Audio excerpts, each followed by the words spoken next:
नरेश परेश महेश विलेशय भूषण भो साम्ब सदाशिव शम्भो शङ्कर शरणं मे तव चरणयुगम्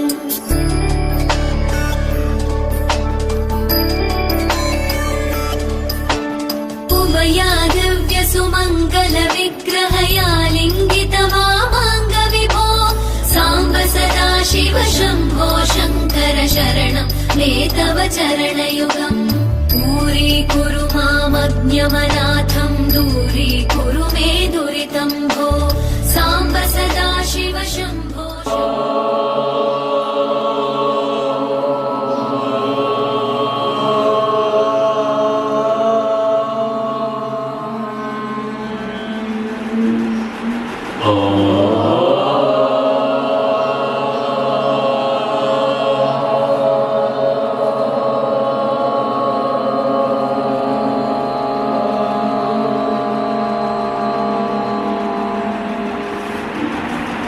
అందరూ కూడా ప్రశాంతితులై మీ లోపలే సాక్షిభూతంగా భగవత్ చైతన్యం ఉందని మీరు సాక్షాత్తు ఆనంద స్వరూపమైనటువంటి భగవంతుని యొక్క వారసత్వం అని స్పష్టంగా విషయాన్ని గ్రహించిన వాళ్ళై మీరు సద్గుణ సంపత్తి చేత ధర్మవర్తనంగా నడిచినప్పుడు ఆ ఆనంద స్థితి మీదయ్యుందని గుర్తించగలరని విషయాన్ని స్పష్టంగా గ్రహించిన వారులై ధైర్యంతో ఈ మానవ జీవన విధానాన్ని ధర్మంతో సద్గుణ సంపత్తితో గుడివేసి చక్కగా ఆనందమైనటువంటి జీవితాన్ని గడిపెదరుగాక ఇహలోకంలో పరలోకంలో ఉండేటువంటి అమృత సిద్ధిని ఇప్పుడే ఈ క్షణాన్నే పొందడానికి ఉద్యుక్తులై అద్భుతమైనటువంటి ఉన్నత స్థితిని తప్పకుండా ఈ మానవ జన్మలోనే పొందెదరుగాక.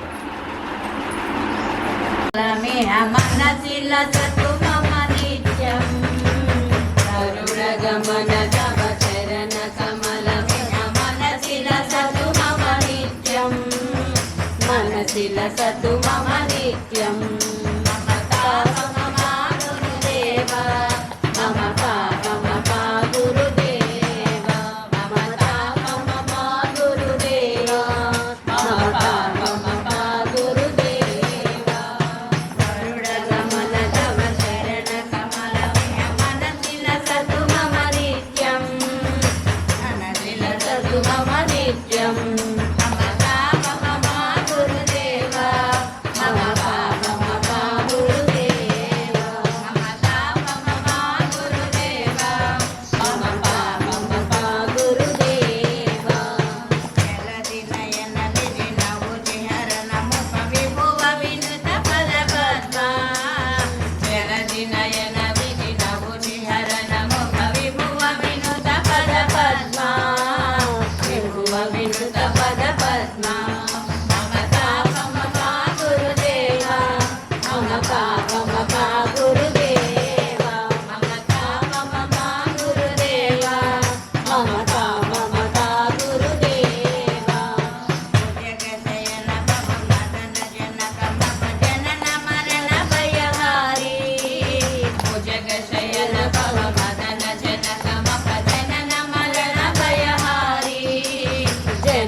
అంత పెద్ద పెద్ద గరుడ పక్షులు వేదనున్నాయి.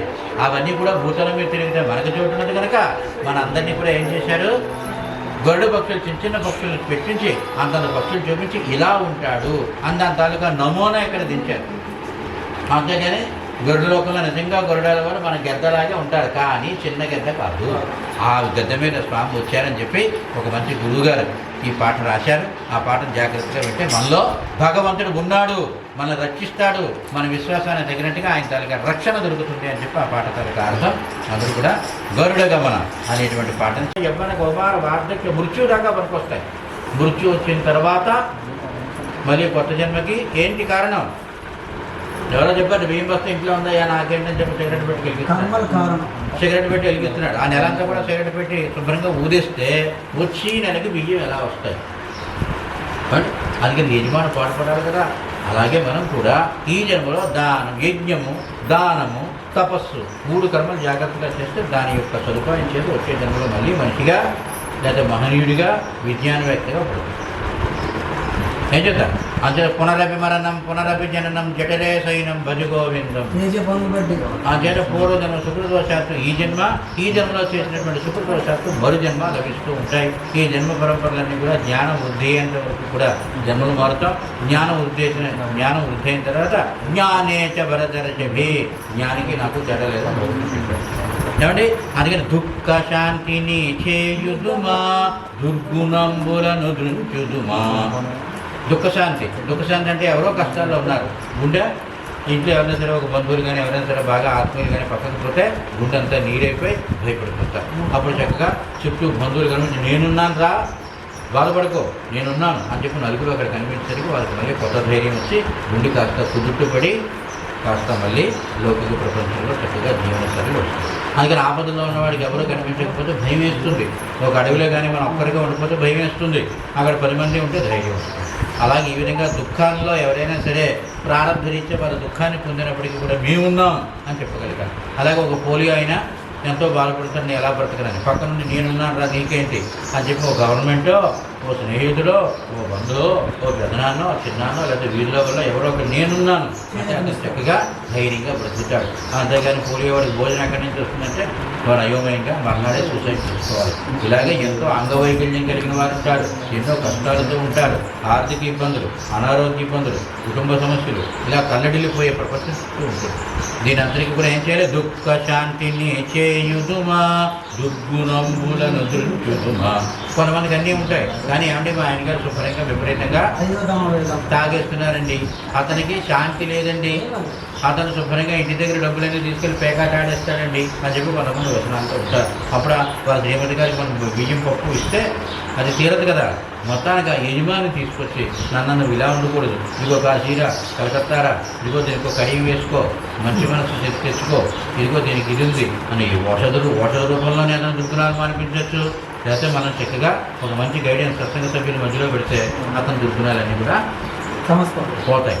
అందుకని ఒక బొగ్గు తీసుకొచ్చి నిప్పుల మధ్యలో పెడితే బొగ్గు కూడా నిప్పు అయిపోతుంది. అప్పుడు బొగ్గు ఎక్కడున్నామంటే ఏమంటుంది? నేను లేను, నేను నిప్పు అయిపోయాను. అంతే కదా, నిప్పు అంటే వేరేగా ఉందా? బొగ్గే నిప్పు. అలాగే మనం కూడా మూర్ఖులుగా తెలియకుండా అమాయకులుగా పాప పనులు చేస్తూ ఉంటాం. కానీ 4 నిప్పు మధ్యలో పెడితే మన బొగ్గు లక్షణాలు పోయి నిప్పు లక్షణాలు. ప్రేమే దేవుడని చెప్పుదుమా భ్రమలు లేకుండా చేయుదుమా. దేవుడు అంటే ఎవరు? ఎక్కడో అమెరికాలో ఉంటాడు, అమెరికా 6 కిలోమీటర్ల దూరంలో మీద ఉంటాడు కాదు. ఎక్కడ ఉంటాడని భగవంతుడు? ప్రేమ ఎక్కడైతే ఉందో అదే జ్యోతితాలుగా యథార్థమైనటువంటి ఉద్దేశ్యం. అందుకని ఈ విధంగా ఏం చెప్తున్నానంటే, ఒక సెంటు బాటిల్ ఉంటుంది, ఎప్పుడైనా సరే సెంటు బాటిల్ మూత క్యాప్ వేస్తాను కూడా వాసన వస్తుందా? అది మూత తీస్తే అలాగే మన సెంటు బాటిల్, ఈ సెంటు బాటిల్ లోపల భగవంతుడు ఉన్నాడు. మరి దేవుడి గారు కనిపించలేదు, దేవుడి గారు మూత తిప్పితే వాసన వచ్చినట్లుగా నీ లోపల చక్కగా జాలి, దయ, ప్రేమ, పరోపకారం, త్యాగం, శాంతి ఇలాంటివన్నీ కూడా బలపడితే అప్పుడు దేవుడు గారు.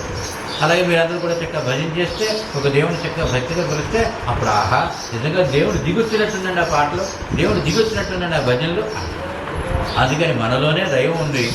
సెంటు బాటిల్ మూత చేసినట్టుగా మనం కూడా సేవ కలగాలి. అలాగే ఒక తుంప చెక్క, ఒక గంధపు చెక్క ఉంది ఏమంటే, రెండింటికి పొట్టు రాశారు అమ్మలు, చక్కగా గంధం రాసి పెట్టారు. ఎందులో తుంప చెక్క ఏది, గంధపు చెక్క అంటే తెలుస్తాయా?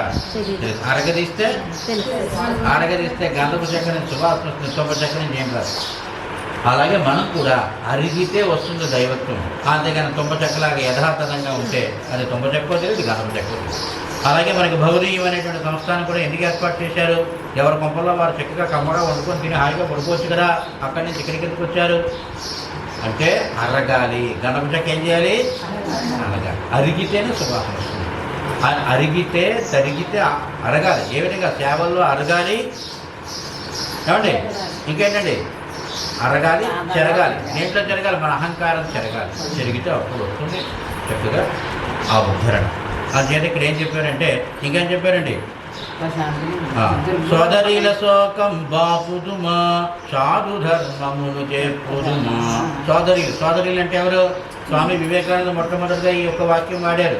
ఏ వాక్యం అండి? షికాగో నగరంలో వాడారు. ఏమండి? సోదరి మనులారా అన్నారు. వాళ్ళందరూ ఆశ్చర్యపోయారు. వాళ్ళు ఏమంటారండి? లేడీస్ అండ్ ఆడవారు మగవారులారా అనేవారు. మనం ఏమన్నామండి? సోదరి పదాన్ని డిక్షనరీ మీనింగ్ తీసివేసి కొట్టుకుంటే అప్పుడు ఏం చెప్పారు? సహోదరి అంటే ఏ విధంగా నువ్వు పొట్టలో బయటకు వచ్చావో ఆ పొట్ట నుంచి నేనే వస్తే సోదరి. ఆ పొట్ట అంటే ఒక తల్లికి ఇద్దరు బిడ్డలు పుట్టే సోదరి కాదు. మనలాగే మన అమ్మలాగే పక్కన పెన్నమ్మ ఉంటుంది, అలాగే పక్కన తోడమ్మ ఉంటుంది, పక్కన వీధమ్మ ఉంటుంది. ఏ అమ్మైనా సరే నేను ఎలా అయితే పుట్టానో అలాగే నువ్వు కూడా పొట్టలో తెచ్చినవాడా అంటే తమ్ముడు భావన, అన్న భావన, చెల్లెల భావన. ఈ భావం విదేశాలకు తెలియదు. ఓ స్త్రీ పురుషులారా అని చెప్పి మొదలెట్టేవాడు. మనం ఏం చెప్పండి? సోదరిలాగా. అప్పుడు అందరూ ఆశ్చర్యపోయి ఈ పదానికి అర్థం ఏంటంటే వివేకానంద అంటే తన గురించి చెప్పారు.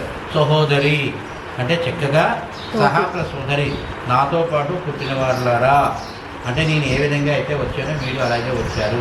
అందుకని నువ్వు నాకు సోదరి అంటే ఒక తన్మయీ భావం, ఒక గృహస్థాశ్రమ విధానాన్ని అక్కడ మొట్టమొదటిగా ఉచ్చరించారు. దానికే వారంతా చప్పట్లు కొట్టి స్వామి వివేకానందకి 4 నిమిషాలు 5 నిమిషాలు ఇచ్చారు సమయం. ఆయన మొదలుపెట్టి చెప్తూ ఉంటే ఇంకా పక్క వాళ్ళందరూ నా సమయం కూడా ఆయనకి ఇచ్చే బ్రహ్మాండంగా చెప్తున్నాను. మళ్ళీ మైకి తీసుకున్నానంటే ఏంటండి చక్కగా ఘంటసాల వెంకటేశ్వర గారు పాడుతుంటే మధ్యలో దూరి నేను పాడతానంటే ఏమండి గాడిద లాంటి వారు అందరూ కూడా నేను పాడుతుంటే ఘంటసాల వెంకటేశ్వర తర్వాత పడుతూనే బాబు ఆపల బాబు ఆయన పాడమన్నట్ట. అంచేత నేను ఉపన్యాసం చెప్పను. ఆ నిమిషాలన్నీ కూడా ఆయనకి ఇచ్చిన షికాగో నగరంలో సుమారుగా 2:30 గంటలు 3 గంటలు ఆయనే చెప్పన్నట్టు 5 నిమిషాలు సమయం ఇచ్చి. అందుకని భారతదేశం తాలూకా విలువలు అంత గొప్పగా ఉన్నాయి. కానీ మనకు భారతదేశంలో అమ్మ కడుపులో ఉండి అమ్మ కడుపులో పుట్టి అమ్మ దగ్గర ఉండి అమ్మ ఒడిలో ఉండి అమ్మ భాష తెలియదు. అమ్మ భాష అంటే ఇది వేద భాష. కఠిన హృదయములు కరిగించుమా కామలోభములు దృంచుదుమా. కఠిన హృదయాలు అంటే ఏంటి? ఒక ఆయన అడిగారట, చందాలకు వెళ్ళారట భౌదీయంలాగా నాలాగాను వెళ్ళి ఏమంటే మేము మంచి పని చేస్తున్నాం, కొద్దిగా మీరు ఏదైనా సహకారం ఇస్తే బాగున్నారు. చిచ్చి అలాంటివన్నీ నచ్చయ్యా, మీరంతా సోంబేరి సంఘం, పని పాటు లేకుండా రోడ్ల మీద తిరిగి వాళ్ళని వెళ్ళి కష్టానికి అడిగి ఖర్చు పెట్టుకుంటూ ఉంటారు, కష్టపడడం రాదు మీకు అని చెప్పి తిట్టారు. తెలిసరికి ఆయన ఏమనుకున్నారు? అలా కాదండి, అందరి దగ్గర చందాలు వసూలు చేస్తున్నాం, మీరు కూడా ఎంతో కొంత ఇవ్వాలి, ఇవ్వమన్నారు. ఏదో ఒకటి మీ దగ్గర పుచ్చుకొనే వెళ్తామండి అన్నారు. లేదా ధన రూపంలో ఇవ్వకపోతే ఏదైనా వస్తువులు కానీ ఇస్తారో ఏదైనా పుచ్చుకోండి. ఏం పుచ్చుకోలేదు నా దగ్గర ఉన్నారు, ఎలాగైనా పుచ్చుకుంటా ఉన్నాను. నేను పుచ్చుకోవడానికి వీలేదు ఏమి ఉన్నాను, పుచ్చుకుంటా ఉన్నాను, పుచ్చుకోవడానికి వీలేదు ఏమి ఇవ్వన్నాను. అప్పుడు ఆకలి తిట్టారు పోలేదు. ఏదైనా సరే మీరు ఇస్తారండి, మహానుభావులు ఇస్తారని. ఏమి ఇస్తామయ్యా చెప్తున్నాను కదా ఇవ్వనని, అదులు బో ఇస్తారని మీరు ఎలాగని ఏమి ఇస్తారని చెప్తున్నాను, ఇందాక నుంచి వాదిస్తున్నాను, నేను ఇవ్వను, ₹100 కోపంతో అప్పుడు సెలవు పుచ్చుకుంటామండి. ఏమన్నాడండి? ఓ బాబోయ్ సెలవు ఇస్తారా ఇవ్వరా అన్నట్టు. ఎదిగి ముందు ఇస్తాను పారిపోండి. ఏం ఇచ్చాడు? ఆయన ఇంటికి వెళ్ళిపోయి చక్కగా ఆయన అలా వెళ్ళిపోయి చక్కగా ఈయన ఏదో ట్రస్ట్ ఏదో పెట్టాడు, భోజన సేవా కార్యక్రమం. ఇప్పుడు ఇతనికి రోజు రాత్రిలో పడుతున్నప్పుడు వాళ్ళు ఎంత చక్కగా మాట్లాడారు. ఏదో ఒకటి పుచ్చుకుంటానన్నారు, పుచ్చుకోవడానికి వీలు లేదన్నారు, పుచ్చుకుంటానన్నారు, ఇవ్వనన్నాను. ఆఖరి సెలవు అడిగాడు, ఇచ్చేసాను కదా, మొత్తం నేనే కోల్పోయాను. ఇంతకీ ఆయన ఎవరురా అంత చక్కగా మాట్లాడింది ఎవరు, ఆయన ఏం చేస్తున్నాడని చెప్పి మళ్ళీ ఒక పనివాడిని పెట్టి ఎంక్వైరీ చేయించారు. ఆయన 3 మంచి పనులు చేస్తున్నారండి, సేవా కార్యక్రమాలు చేస్తున్నారు, తప్పకుండా నేను వచ్చి చూస్తానని చెప్పి చూసి ఏం చేశాడు, తన ఆస్తి అంతా కూడా సేవా కార్యక్రమం.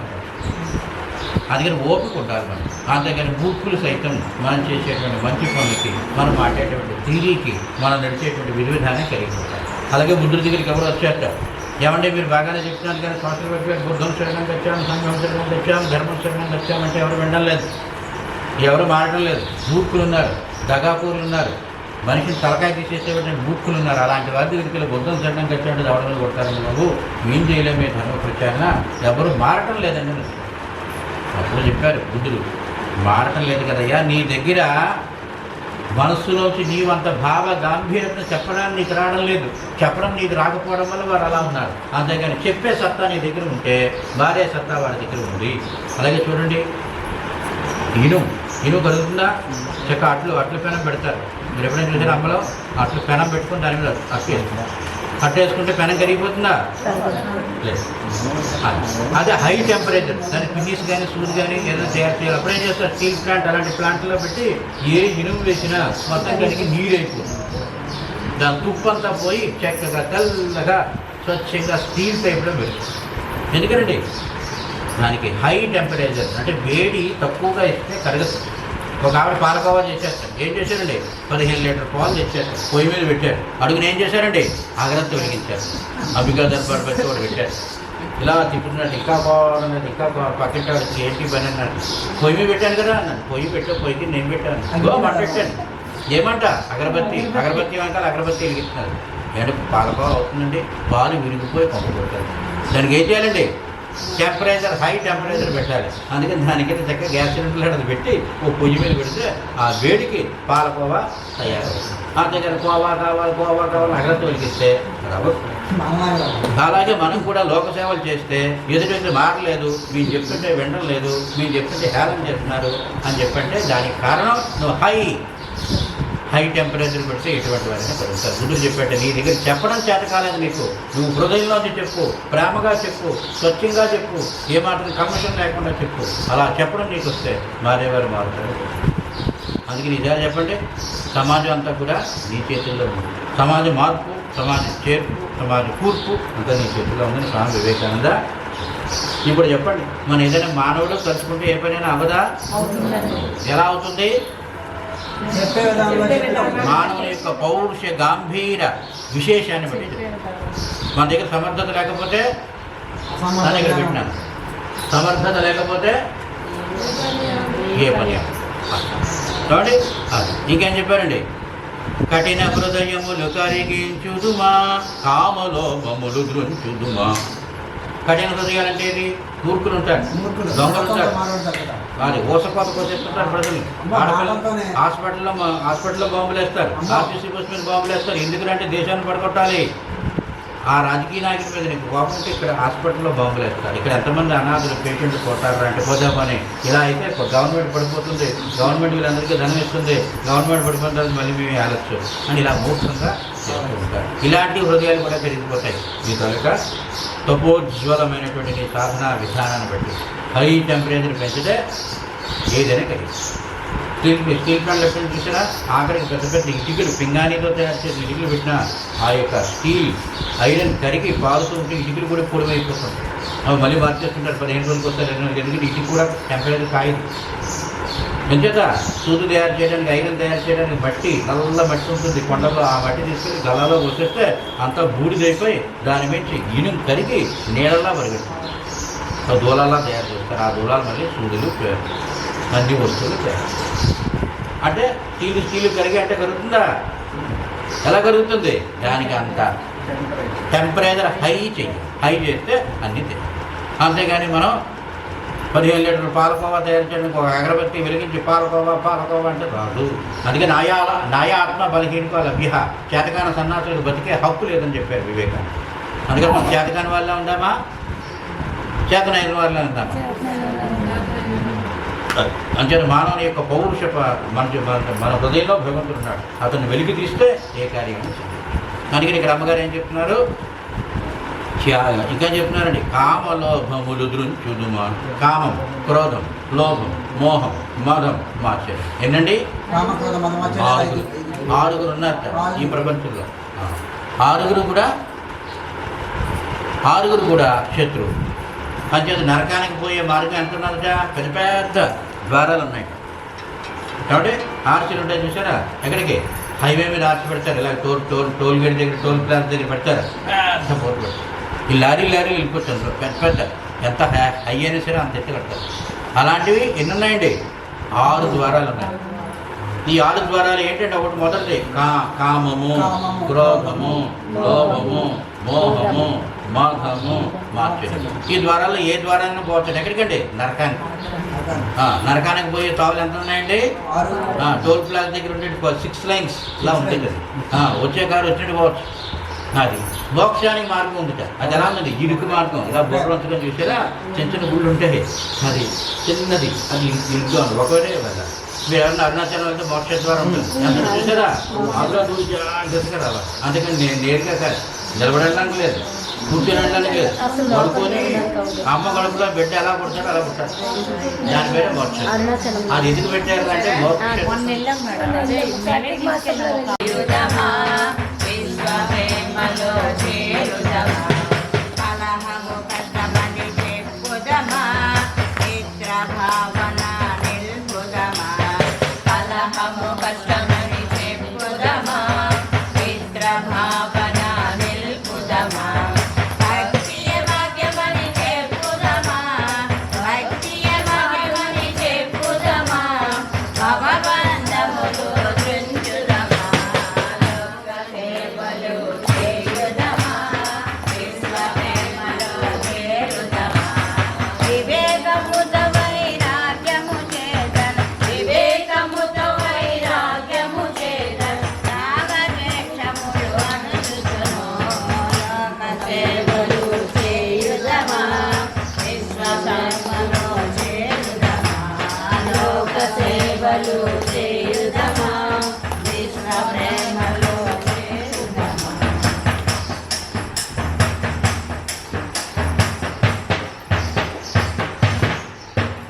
శ్రీ విద్వరేణ్య గురువర్యులకి మరి ఈ పాట అంతా కూడా అర్థమైందండి? వ్యర్థమైందా? అర్థమైందంటారా?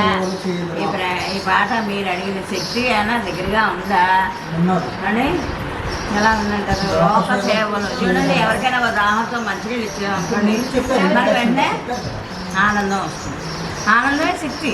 చూడండి, ఎవరికైనా కష్టంగా ఉన్న వాళ్ళకి ఉపకారం చేసామనుకోండి శక్తి. అందుకనే కష్టం కలహము కష్టం అని చెప్పుదామా మిత్ర భావన నిలుపుదామా దెబ్బలాడుకోకండి మంచిగా ఉండండి అని చేస్తే చాలు.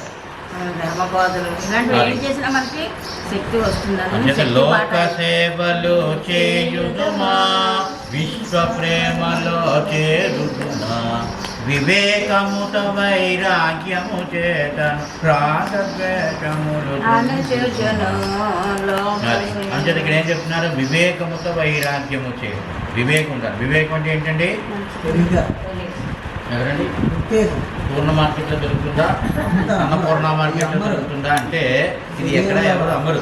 అంటే ఇక్కడ ఏం చేయాలంటే వివేకము. వివేకం అంటే ఏంటండి? తెలివి. ఏ తెలివి అండి? అలా చెప్పాను. సీతాఫలం, ఎర్రచందనం, రుద్ర అంటే ఎర్రచందనం, అలా చెప్పండి, అలా చెప్పండి మీరు. రావి అంటే అన్ని నక్షత్రాలకి సంబంధించి ఒక్కొక్క నక్షత్రానికి ఒక్కొక్కటి అండి. ఇది నింబ, సీతాఫలం. నింబ అంటే సీతాఫలం, పనస.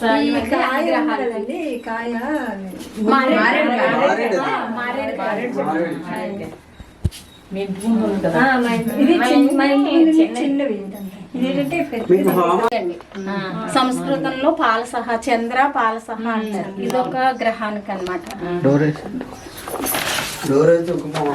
ఇది వచ్చి చంద్ర కదరి అండి, అంటే చంద్రకర్ర అన్నమాట. ఇది కుజ దోషానికి సంబంధించింది. అలా ఒక్కొక్క దోషానికి ఒక్కొక్క రకం సంబంధించింది. పైన పైన పైన పైన ఇది వచ్చి బుర్ర అపామార్గ అండి. అంటే అపామార్గ అంటే సంస్కృతంలో, తెలుగులో ఉత్తరేణి. ఉత్తరేణి అనమాట. కొండల మీద పిచ్చి పిచ్చిగా దొరుకుతాయి కదా, అవి పిచ్చుకుంటాయి. అవి ఉత్తరాయణ దాన్ని ఎండేసి ఇది వచ్చి గురు అశ్వద్ధ, రావి అండి. రావి చెట్టు సంస్కృతంలో అశ్వద్ధ అంటారు. ఇది గురు గ్రహానికి అన్నమాట. ఒక్కొక్క గ్రహానికి ఒక్కొక్క గ్రహానికి బ్రీఫ్ గా చెప్పండి సరిపోతుంది. ఇంకా అన్ని గ్రహాల గురించి చెప్పకపోతే మేడి అండి, ఔదంబర అంటారు కదా. ఇది శుక్రుడికి అన్నమాట. మేడి, ఔదంబర. మేడి చెట్టు ఏదో ఉంటారు. మేడి చెట్టు. మేడి చెట్టు చూడంటే మన్ను గడుపు మా నాన్నగారు కట్టలు కట్టి జమ్మి అండి. జమ్మి అంటారు. జమ్మి చెట్టు జమ్మి చెట్టు రాహువు దూర్వ అండి, అంటే దర్భ. దర్భని సంస్కృతంలో దర్భ అంటారు. అదే గ్రహం. అది రాహు కన్నా.